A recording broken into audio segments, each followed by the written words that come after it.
గడ్డర్లు ఒరిగిపోయాయంటూ ప్రచారమవుతున్న వార్తల్లో ఎలాంటి నిజం లేదని స్పష్టం చేసింది. స్టీల్ వంతెనల నిర్మాణంలో అత్యంత పొడవైన గడ్డర్లు తయారు చేసి జాయింట్ చేస్తారని ఏడీసీఎల్ తెలిపింది.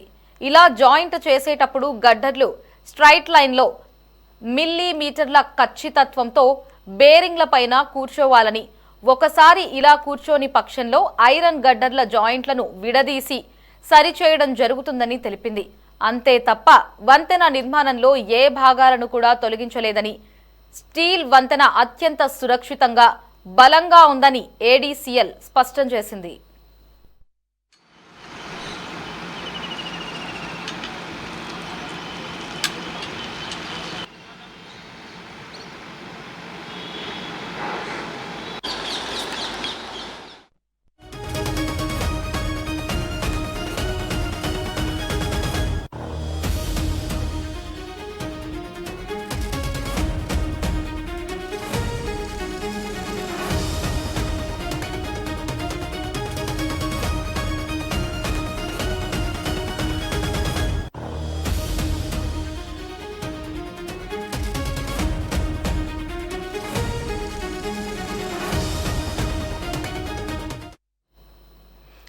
స్టీల్ బ్రిడ్జ్ పై వస్తున్న వదంతులను ఏడీసీఎల్ ఖండించింది. దీనికి సంబంధించి మరిన్ని అప్డేట్స్ ని మా ప్రతినిధి గాలిబ్ ఫోన్ లో అందిస్తారు. గాలిబ్, అమరావతి డెవలప్మెంట్ కార్పొరేషన్ ఆధ్వర్యంలోని ప్రతిష్టాత్మకంగా నిర్మిస్తున్న బకింగ్హామ్ కెనాల్ మీద స్టీల్ బ్రిడ్జ్ పై వస్తున్న వార్తలపై తీవ్రంగా ఖండిస్తూ కొద్దిసేపటి క్రితం మీడియాకు ప్రెస్ నోట్ రిలీజ్ చేయడం జరిగింది. ఇది పూర్తిగా అవాస్తవాలంటూ కూడా ఏడీసీఎల్ ప్రకటించడం జరిగింది. స్టీల్ బ్రిడ్జ్ నిర్మాణంలో అత్యంత పొడవైన గడ్డర్లు తయారు చేసి జాయిన్ చేస్తారు. ఇలా జాయిన్ చేసేటప్పుడు గడ్డర్ల స్ట్రైట్ లైన్ లో మిల్లీమీటర్ల ఖచ్చితత్వంతో బేరింగ్ల పైన కూర్చోవాలి.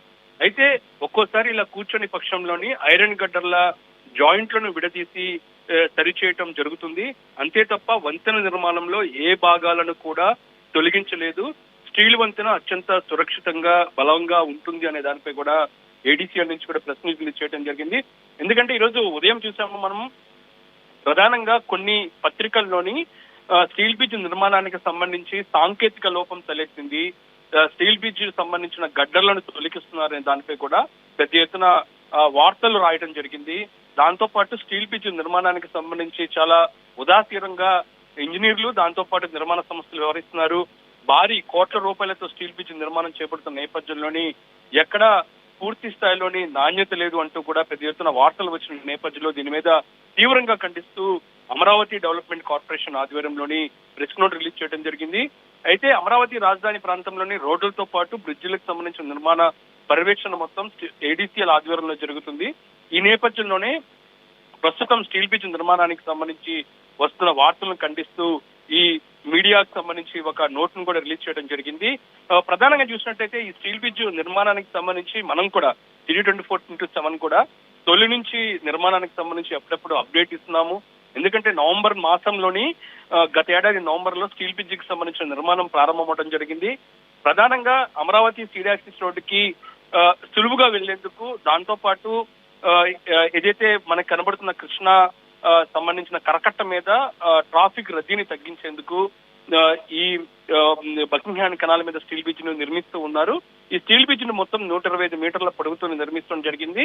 అయితే నవంబర్ మాసంలో గత ఏడాది నిర్మాణం ప్రారంభించిన వెంటనే చాలా స్పీడ్ గా నిర్మాణం కొనసాగుతుంది. ఎందుకంటే ఫిబ్రవరి 12వ తారీఖు స్టీల్ గడ్డర్ల లాంచింగ్ ప్రక్రియ ప్రారంభించారు. మార్చికి వచ్చేకల్లా అది కంప్లీట్ చేయడం జరిగింది. ఏప్రిల్ 6వ తారీఖున ఎల్ఎస్ఎస్ మీద స్టీల్ బ్రిడ్జ్ కి సంబంధించిన దాని మీద స్లాబ్ ప్రక్రియ పూర్తి చేయడం జరిగింది. ఇంకా ఆర్హెచ్ఎస్ వైపు మీద స్లాబ్ ప్రక్రియ ప్రారంభించే సమయంలోని ఇందుకు సంబంధించిన చిన్నపాటి లోపాన్ని ఇంజనీర్లు గుర్తించడం జరిగింది. అయితే ఇది ఎప్పుడు జరిగే లోపాలకు సంబంధించి కూడా సరిచేసే ప్రక్రియ మాత్రమే, ఇదేదో పెద్ద భూతత్వంలో చూసే ప్రక్రియ కాదనే దానిపై కూడా నిర్మాణ సంస్థలతో పాటు ఏడీసీఎల్ కూడా చెప్తుంది. అయితే దీనిపై పూర్తి స్థాయిలో దీన్ని ఒక భూతత్వంగా చూపిస్తూ తప్పుడు కథనాలు వేయటం మీద ఏడీసీఎల్ స్పందించడం జరిగింది. ఇది ఖచ్చితంగా సాంకేతిక లోపంలోని చిన్నపాటి లోపం మాత్రమే. దీన్ని సరిచేసేందుకే ఎల్హెచ్ఎస్ మీద ఉన్న మిడిల్ లో ఉన్న 2 గడ్డలను తొలగించి వాటిని అలైన్మెంట్ ప్రక్రియ పూర్తి చేసుకుని మరోసారి గడ్డల రీరాంచింగ్ చేయబోతున్నారు. ఆ తర్వాత వెంటనే స్లాబ్ కూడా కంప్లీట్ చేయబోతున్నారు. అయితే కొంత సమయం ఏదైతుందో వారం రోజులు 10 రోజులు సమయం పడుతుంది తప్పితే ఇందులో ఎటువంటి ఇబ్బంది లేదు. స్టీల్ బ్రిడ్జ్ సురక్షితంగా దృఢంగా అంటూ కూడా ఏడీసీఎల్ నుంచి కూడా ఒక ప్రెస్ నోట్ రిలీజ్ చేయడం జరిగింది. రైట్ గాలి, థ్యాంక్స్ ఫర్ ద అప్డేట్స్.